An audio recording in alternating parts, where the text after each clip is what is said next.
Hey, this is like a slide. Oh, hey. Hey, how you guys doing? Hey guys. No. What do we got? What's going on, Adam? You know, we've been working out in Mind Pump Media lately, so I've been getting creative with a lot of things that we have. And this is a move that I used to do all the time, and I hadn't done in a really long time. If I don't have like a T-bar row. So if your gym doesn't have like your standard. You mean the chest brace one? Yeah, where there's a chest brace and you do the T-bar row. You don't do a lot of dance moves like this. Yeah, so this is a move that I'll do. And if you don't have kettlebells, you can use dumbbells, but I really like using the kettlebells because I'll get like a little bit of rotation with the movement. So I'll use an incline bench like this, and I'm taking it up to, I don't know, I'd say that's about 60 degrees or so, give or take. And I'm gonna brace my chest up on it, and I'm gonna let my arms dangle down. And I wanna get in a position so you can slide up or down. All I want is, I wanna be able to let my arms hang all the way down. They're not hitting the ground. So when I pick up the kettlebells, they're gonna stay elevated up off the ground the entire time. And then we're just going to emulate a T-bar row right here with actual kettlebells. And I like this because I'm gonna come up, I'm gonna come all the way in, I'm really concentrating on squeeze, back down, and Man, talk about a mid-back squeeze, huh? I like how much range of motion he's getting all the way down. yes. Now, people are going to say, why kettlebells and why not dumbbells on this particular? Because you can do this version with dumbbells, but why would you use kettlebells?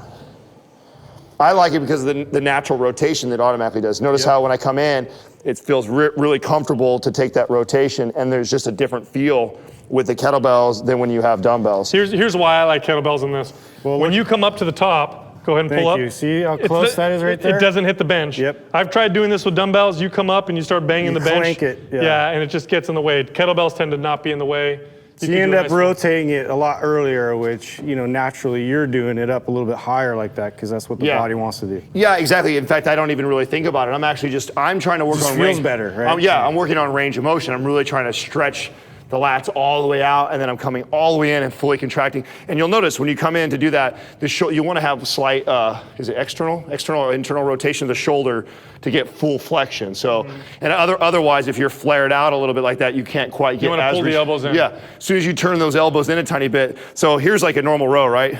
Boom, there's range of motion. I can't get any deeper further. The only way I can get deeper further is to do this. And then now I get a lot more range of motion. Get those chicken wings in. Yeah. You know what I mean? So you can do it with you could do it with dumbbells. I love to do it with kettlebells. Great move. Even if you do have a T-bar row and you can get a hold of some kettlebells, excellent exercise. One version I like to do with these is I like to alternate. So if I'm down here with the kettlebells, instead of doing both at the same time like you did, I'll hold one arm down, keep it tight, and then do one at a time. Yeah. And believe it or not, something as small as that changes the stimulus of the exercise. And you'll find, because I'm supporting one with the other arm, I'm getting tension in that side of my back. I'm having to hold it in that isometric hold. It's good isometric. It is. I have to involve a little bit of my core because I'm rotating. It's a small variation, but it actually makes a big difference. And because we're working on, this is not an exercise. We're not replacing the deadlift. We're not replacing one of your big, barbell type movements.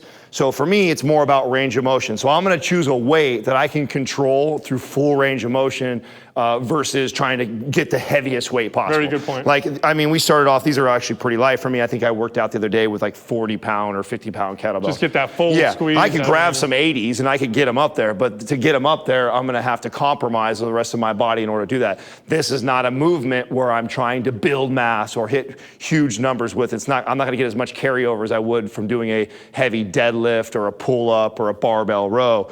This is a movement where I'm really focused in on my mechanics.